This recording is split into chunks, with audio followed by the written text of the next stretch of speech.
You know, I'm not mad exactly. I'm just disappointed. Like, really, really disappointed.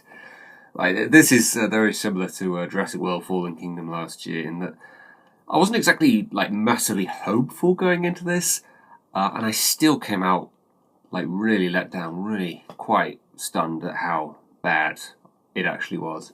In some ways, like, this was kind of doomed from the start. It's one of the sort of less well remembered Disney films.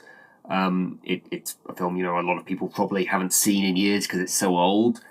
There isn't a huge amount of story to go off of from the source material because it's barely an hour long, so they're going to have to add a lot in just to sort of pad the runtime. What they actually went with was just like really kind of dumb, and I thought from the trailer like it had like a little bit of potential in the fact that they were obviously going for a completely different kind of plot. This was obviously going to be more about the human characters, with it being a live action film, obviously. There isn't much point of making a live action film where it's still just, cartoonish type animals. And yet they are still making The Lion King. That's kind of weird. Obviously it's going to be a more cartoonish looking elephant because, realistic looking elephant. It's not going to look very appealing or cute or anything. So it has to be a more sort of cartoonish looking one, especially since it's a flying one. So I kind of accepted it was going to be about the humans. Why did it have to be about these humans? These humans. I mean, the acting's right, I suppose. Colin Farrell and Michael Keaton, they're average, I suppose. The kids are not good, though. Kids really just... They're child actors, I'm sure they'll be better later in their career, but they are not particularly good in this film, I do not think. I'm not going to point the blame at this film on their acting. It's the writing, honestly. I don't know if it's Tim Burton or, the writing from the screenplay. It's just, they're not fascinating or interesting characters at all. You've got Colin Farrell's character who's just come back from the war and lost his wife. It all happened off screen before the film started. And he's lost his arm. I'm like, okay, how's that going to come into play? Is it going to be like Dumbo's big ears? It's going to be like, oh, right, so it's the classic line from the film, the very thing that held you down is going to carry you up. So him having only one arm is going to propel him to do something great. Never happens. I thought maybe, there's quite a big emphasis on the magic feather in this one, so I thought maybe, it's going to turn out that the arm that they give him, because they give him a sort of cushioned prosthetic arm, it's like a sort of soft toy arm almost. Oh, it's going to burst open in the film, it's going to be full of feathers, and that's going to make Dumbo fly! Nope, never happens. The plot actually it's kind of interesting. The first third is kind of a rewrite of the original film, and then the next two thirds is kind of like a sequel to Dumbo. It's Dumbo meets Free Willy, essentially, which I was fine with. Obviously I realised, to pad the runtime and obviously to give us something new, we have to create some kind of new sort of plot here. But they also change up a lot of things, which I'm fine with. Again, obviously I realise you have to change things with it being a live action one and more of a focus on the human character. But these changes, they don't make a lot of sense. Dumbo's mother's taken away from him basically because she's being sold. I'm like, you're going to take his mother away from him just to sell her? It's just like you're not gonna sell Dumbo as well. Have them stay together or anything. The ringmaster played by Danny DeVito basically takes on the role of the other elephants from the circus. The role they played in the original film of he's not so much the villain. He's more of a sort of jerkish sort of look at Dumbo, what a freak. He's terrible because he's got these big ears. And I think from the perspective of like a ringmaster, a sort of businessman type of character who's very much all about, how can I turn this into an act at my circus sort of thing, it doesn't make a huge amount of sense for him to have that sort of attitude. Especially since the ringmaster in the original film, he wants, with the sort of prompting from the mouse, is very much sort of all about, oh yes, Dumbo, use him in my act, just a cute little elephant, I can definitely use him as like the big climax, as he puts it. That never occurs to him in this film. It's Colin Farrell's character who sort of comes up with that idea when his kids realise that he can fly. And also, Dumbo's flying ability just sort of happens. It's not something that anybody sort of figures out or, they realise that this is something he can use to his advantage. The kids just see him flying just completely out of the blue suddenly, shortly after he is born. And it's like maybe about half an hour or 40 minutes in, they're like, oh yeah, use this in act. It's the clown scene which you see at the end of the first film, or the original film. There is no first clown scene in this one where he does just simply fall. In this one, he just goes straight into it and flies around, and obviously that's where the original film ends, and it's where the sort of sequel part of this film kicks in instead, which was about half an hour or 40 minutes in. And I'm like, oh, okay. It doesn't really feel like there's been any kind of real sort of journey for Dumbo up until this point. It doesn't really feel like he's earned this position to be in. I actually feel like the film could have served better maybe if the film had started at that point, and maybe they'd taken the Alice in Wonderland approach. I'm talking about the Tim Burton Alice in Wonderland. This is also a Tim Burton film, so that's an interesting kind of connection. Why not just make this film a sequel to Dumbo, if that's what you're going to do? Why does this have to sort of be a rewrite of the original film and also a sequel? I mean, you could not simply have written a rewrite of the original film because the original film is only an hour long. So you have to insert either something to sort of pad the runtime out so the events of the original film are dragged out over 2 hours or close to 2 hours, or you have to do what they actually did and just make a sequel.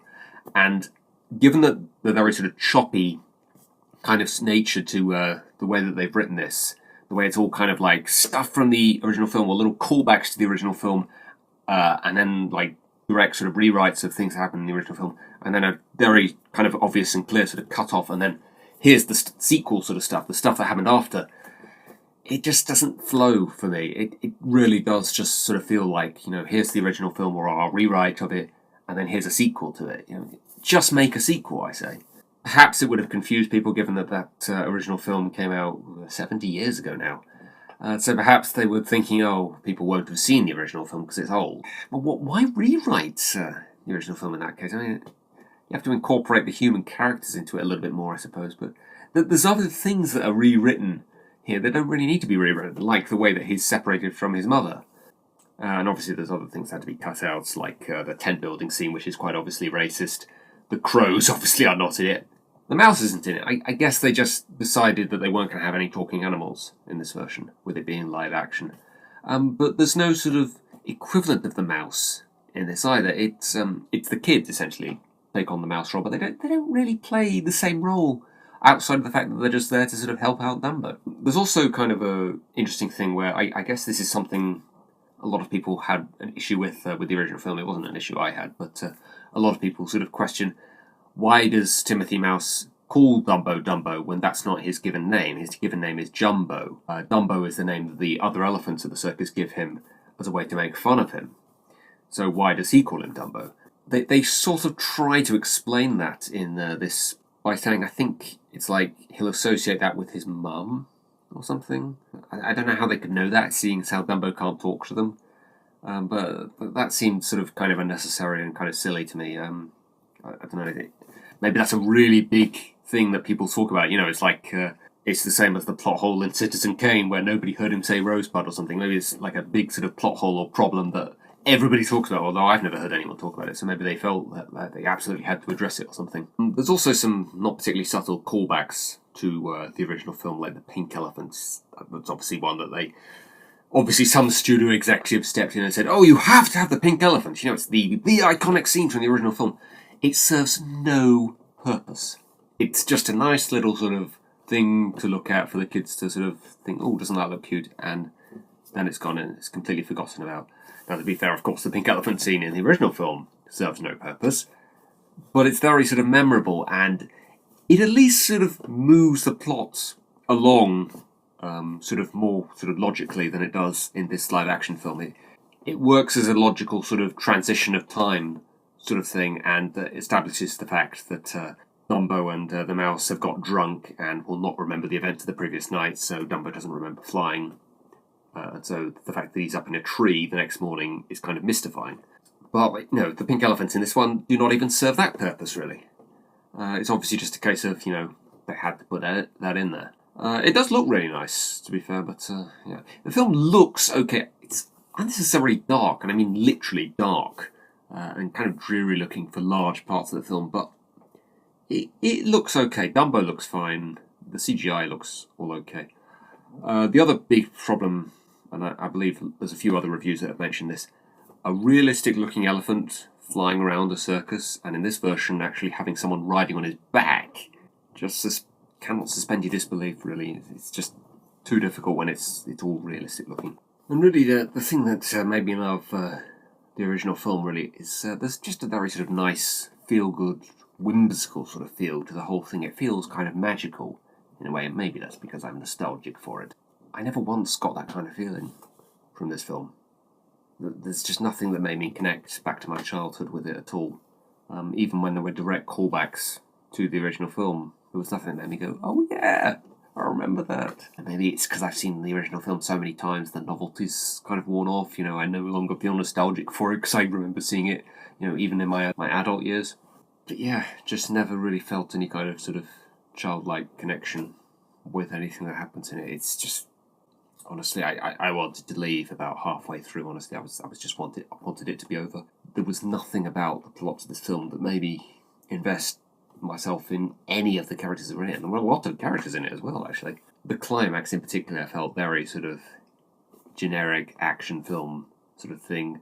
There are quite obvious villains in this version. The original film does not have villains.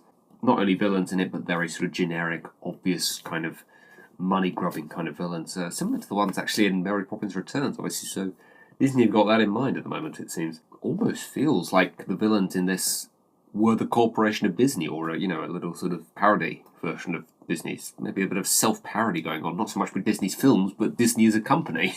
It's weird. Yeah, also kind of weird, another Tim Burton film with Danny DeVito and Michael Keaton in it, playing very different kind of roles, although, Danny DeVito, he was, the Penguin in Batman Returns, whereas in this, he's kind of a good guy. He's a little bit skeptical at the start, but he becomes a bit more likable later on.